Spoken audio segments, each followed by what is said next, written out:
안녕하십니까. 도담국어 심원장입니다. 오늘은 내신 대비 문학 강좌 수업입니다.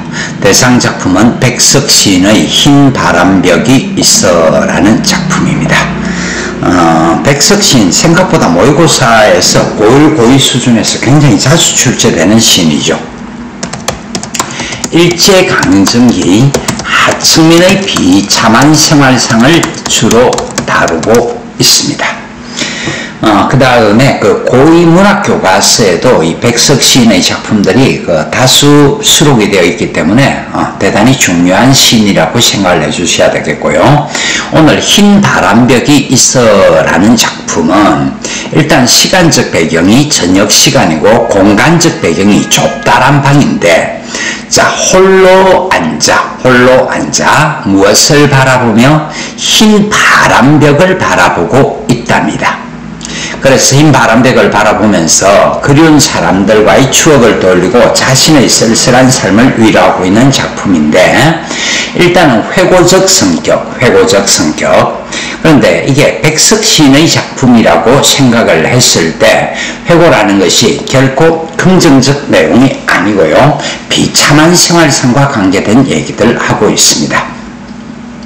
그 다음에 성찰적 내용이면서 마지막에 의지적인데 현실 극복 의지를 다루고 있습니다.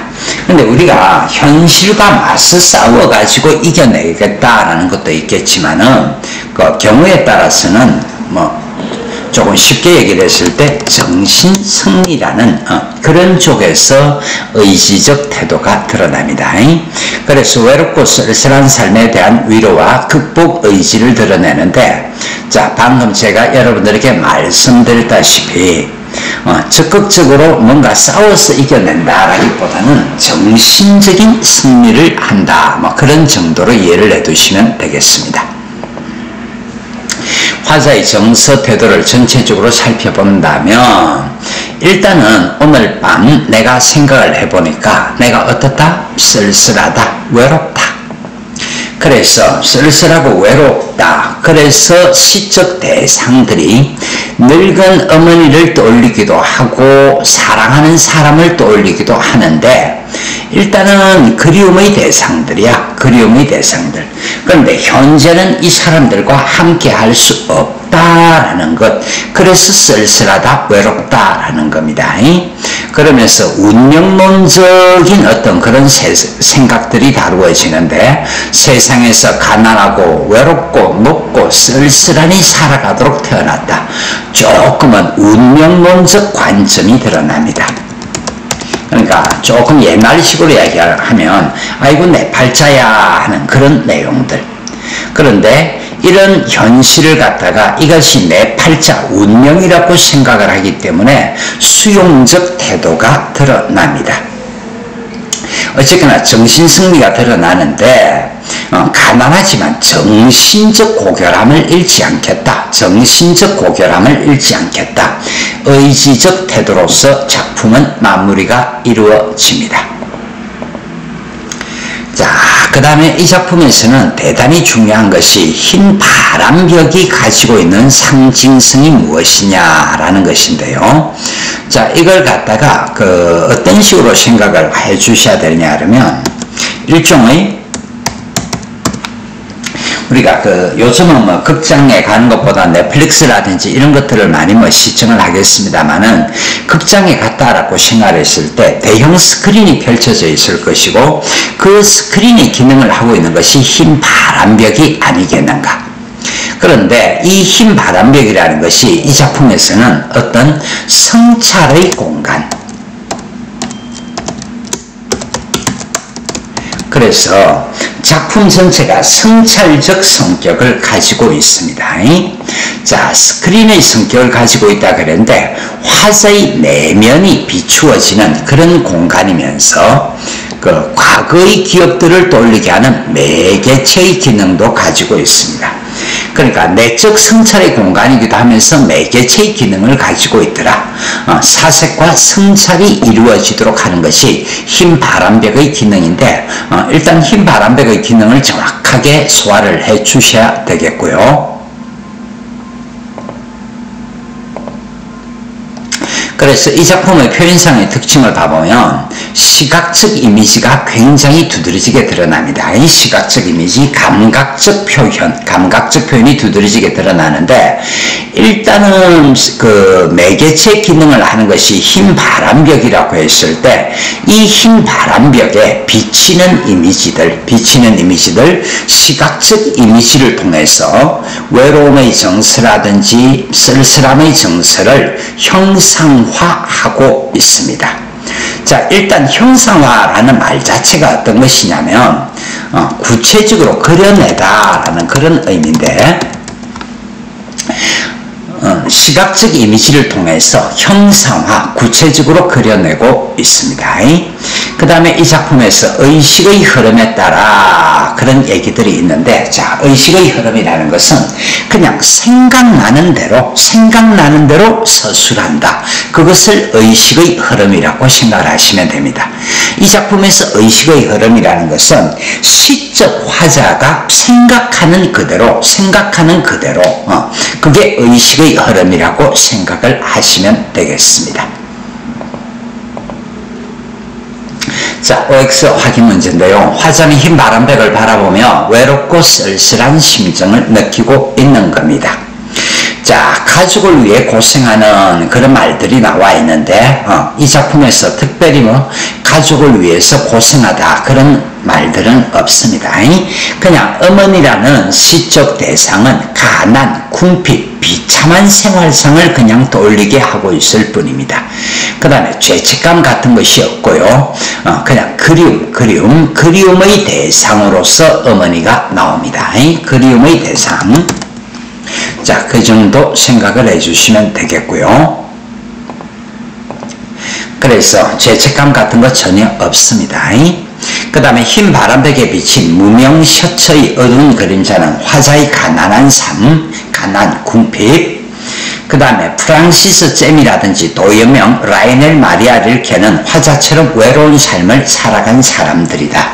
예, 나중에 이 부분 그 본문에서 다시 한번 이야기를 하겠습니다만은, 여기서 프랑시스 잼, 도연명, 라이넬 마리아 릴케 같은 사람들이 언급이 되고 있는데, 그렇다면 이 사람들은 왜 언급이 되느냐? 특별한 이유가 있다라는 것보다는요, 요즘은 여러분들이 시간을 때운다라고 이야기를 했을 때 스마트폰을 보면서 동영상 같은 것들을 많이 시청을 하겠지만은, 우리가 이 작품이 그 창작되는 시절에는 시간을 때운다라든지 이런 경우에 프랑시스 잼의 작품이나 릴케의 시라든지 이런 사람들의 작품들을 읽으면서 그 시간을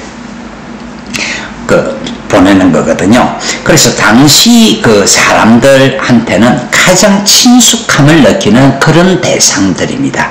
그래서 특별히 상징성을 가지고 있다라기보다는 당시 사람들에게 가장 익숙한 사람들이다라고 생각을 할 수 있겠는데, 일단은 이 작품에서 우리가 생각을 해 주셔야 되는 것이 화자와 동일시의 대상이다. 화자와 동일시의 대상이다. 그래서 이 사람들 자체가 화자와 동일시의 대상이다라는 이 부분 그냥 기억을 해 주시면 되겠습니다. 10본문 들어갈게요. 흰 바람벽이 있어. 자, 일단은 스크린의 기능을 가지고 있고, 그 다음에 성찰의 매개체라는 말씀 드렸습니다. 오늘 저녁 시간적 배경이 되겠고요. 입 좁다란 방, 공간적 배경이 되겠습니다. 어쨌거나 중요한 것은 흰 바람벽의 상징성을 이해를 해 두셔야 되겠고요. 어쩐지 쓸쓸한 그만이 오고 간다. 시적 화자의 정서 태도 불러 쓸쓸함. 이 흰 바람벽에 희미한 15촉 전등. 자, 우리가 이런 말들이 이제 조금 낯설 건데, 옛날에는 그 백열전구를 밝히던 시절, 그 5촉 15촉, 30촉, 60촉 전등이 있었거든요.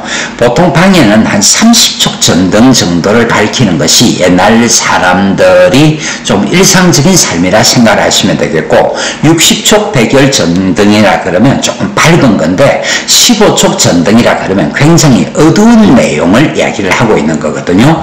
그래서 어렵다, 가난하다 뭐 그런 정도로 이해를 해 두시면 되겠습니다. 그래서 희미한 15촉 전등이 지춘 불빛을 내어 던지고 라는 말들 자체는 그냥 이런 것들이 어렵고 가난하다, 가난, 궁핍의 삶을 드러내고 있습니다. 때글은 때에 전 낡은 무명셔처. 자, 그 한글 맞춤법이 온전히 통일되기 이전이기 때문에 맞춤법은 조금 현대적 맞춤법과 좀 다릅니다. 이 셔처라는 얘기고요. 어두운 그림자, 화자의 쓸쓸한 내면 세계를 드러내고 있습니다. 그리고 또 달디단 따끈한 감주. 여러분들 식혜 단술이라 그러는데 식혜나 한 잔 먹고 싶다. 네, 이런 것들은 소박함을 의미한다. 소박한 소망. 나는 지금 큰 소망이 아니라 이런 작고 소박한 소망을 가지고 있다라는 이야기입니다. 내 가지가지 외로운 생각이 자, 아까는 쓸쓸함이라는 정서 태도가 있다면 이제는 외로움이라는 정서 태도가 드러나고 있습니다. 그런데 일단은 여러분들 그 시에서는 그런데 이런 것들 나오면 시상의 전환, 시상의 반전이 이루어지고 있다라고 생각을 하시면 되겠고요.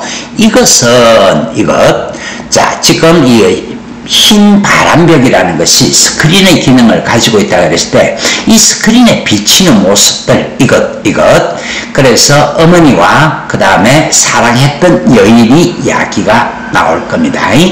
그래서 이것은 또 의인일인가 이런 말들은 어떤 의미냐니까 갑자기 나타나는 느낌을 효과적으로 살려낸다. 그 정도 이해를 해 두시면 되겠습니다. 이 흰 바람벽에 내 가난한 늙은 어머니가 있다.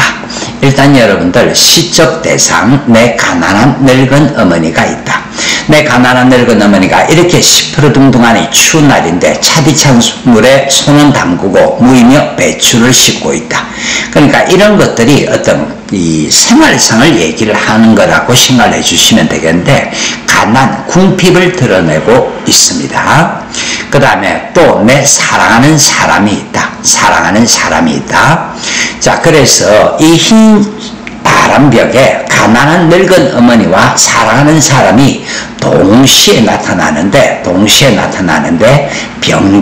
병치 나란히 배치를 하다. 병치의 기법이 드러나고 있습니다. 그래서 병치 나란히 배치함으로써 아주 자연스럽게 연결되고 있는 겁니다. 내 사랑하는 어여쁜 사람이 은임은 앞대 그냥 그 앞쪽이라 생각을 하시면 되겠고요. 개포가 그냥 바닷가 나자막한 집에서 그의 지아비와 마주 앉아. 아이고 비극적이네. 자, 지아비라는 것이 남편이란 얘기인데요. 내 사랑하는 사람이 내 옆에 있는 것이 아니라 딴 남자한테 시집을 가서 그의 지아비와 마주 앉아 대국국을 끓여놓고 저녁을 먹는다. 뭐 일종의 상상이라고 할 수 있겠는데 이런 것들도 비극성을 심화하고 있는 거죠. 내 사랑하는 사람이 딴 남자의 아내가 되어서 대국국을 끓여놓고 저녁을 먹는다. 벌써 어린 것도 생겨서 벌써 자식까지 낳았네요. 옆에 끼고 저녁을 먹는다. 그래서 어쨌거나 이런 것들은 정서 태도는 어떤 그리움의 정서 태도를 드러내고 있는데 어머니라든지 사랑하는 사람이라든지 오늘 밤 그립다라는 그런 얘기를 하고 있는 겁니다.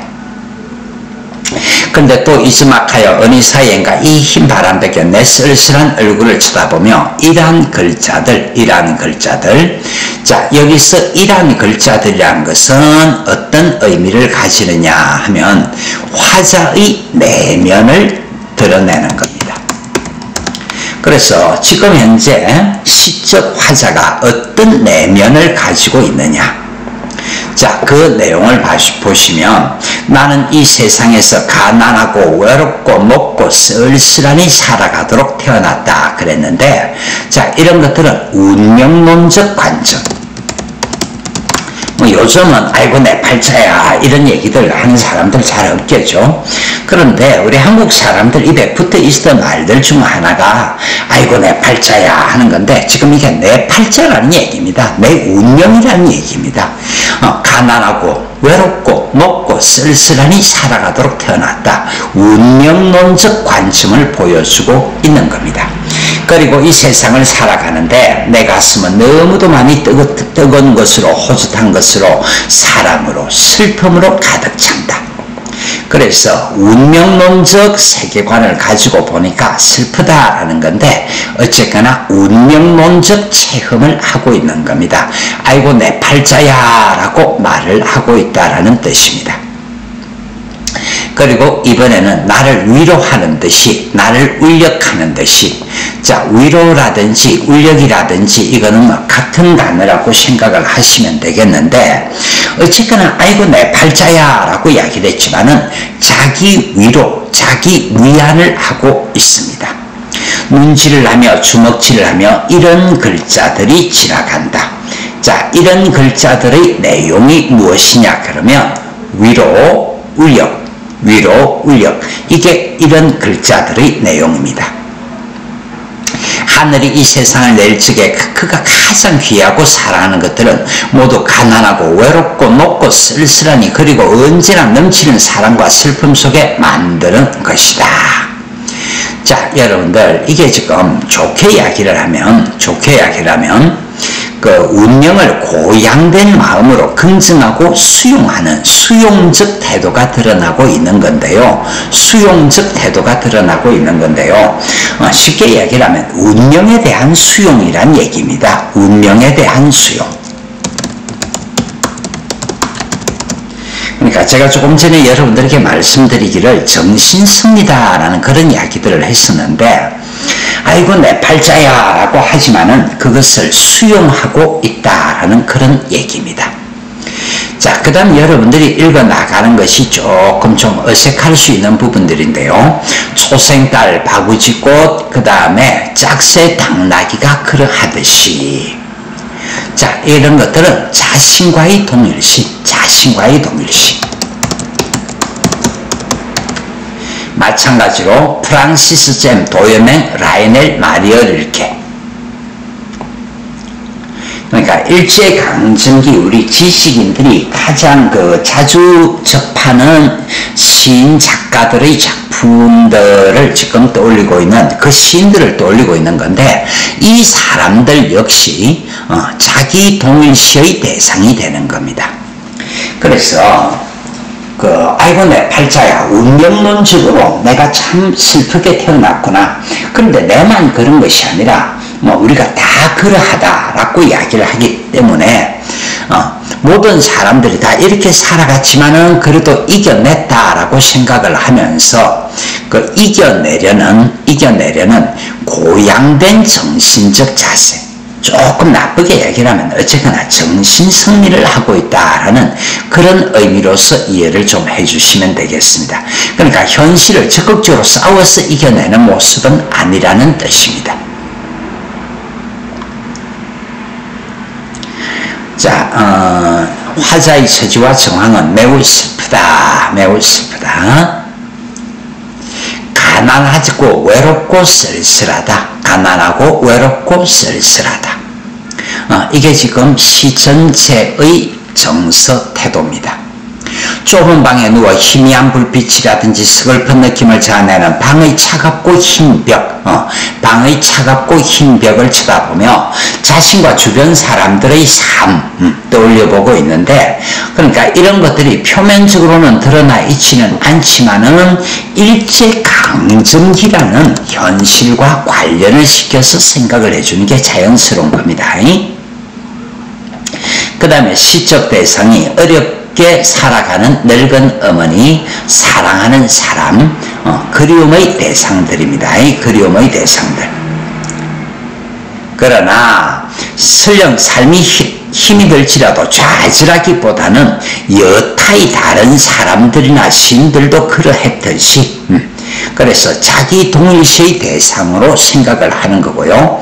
가장 귀하고 사랑하는 것들은 모두 넘치는 사랑과 슬픔 속에 살도록 하늘이 만들어낸 것이다. 정신적으로 수용을 하고 정신적으로 극복을 해내는 모습입니다.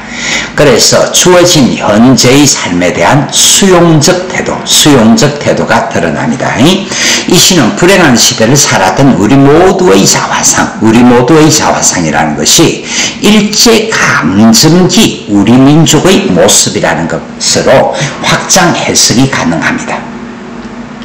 그래서 스크린 영상에 담아낸 영상시라는 느낌, 너무 어렵게 생각을 하지 말고요. 아까 전에 제가 말씀드렸던 것 중에서 형상화라는 말들을 떠올렸었거든요. 구체적으로 그려내고 있기 때문에 영상시 같다는 느낌을 불러일으킵니다. 그래서 어쨌거나 흰 바람벽이라는 것은 영화의 스크린의 기능이 아니겠느냐. 그래서 화제가 떠올린 기억과 추억은 흰 바람벽이라는 곳에 투사되어 이미지화되고 있다. 그래서 형상화하고 있다라는 그런 얘기입니다. 자, 오늘도 여러분들이 시험 직전에 보는 작품이기 때문에 조금 간략하게 집중적으로 수업을 했습니다. 자, 수고 많았습니다. 오늘 여기까지 하겠습니다.